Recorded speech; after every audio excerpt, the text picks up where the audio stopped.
Yun, nakita mo. Tumatahimik ako kasi ayaw nakitang sumnatan.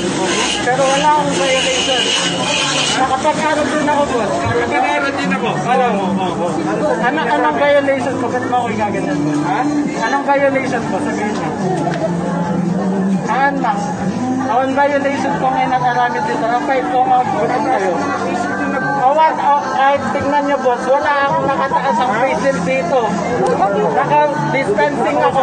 Naka-distancing ako, kaya ang lumalapit. Ano naka-distancing? Nakadikit ka dun. Nandito ako, boss. Hindi. Hanggang po. Wala akong violation kahit ipapilit mo yan. Sasawaan mo kami kalaban. Narinig mo ako nagsabi ng kalaban. Narinig mo ako yung nagsabi ng kalaban. Hindi. Anong point mo doon? Awan violation ko.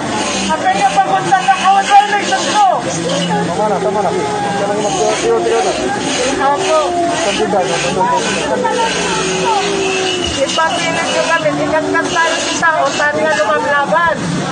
Awan violation ko. Naka-distancing at nakababa sa patient ko. Kapag nakaikat na. Nakababa, nakita mo nakataan ka sa distancing. Nakababa yun ko.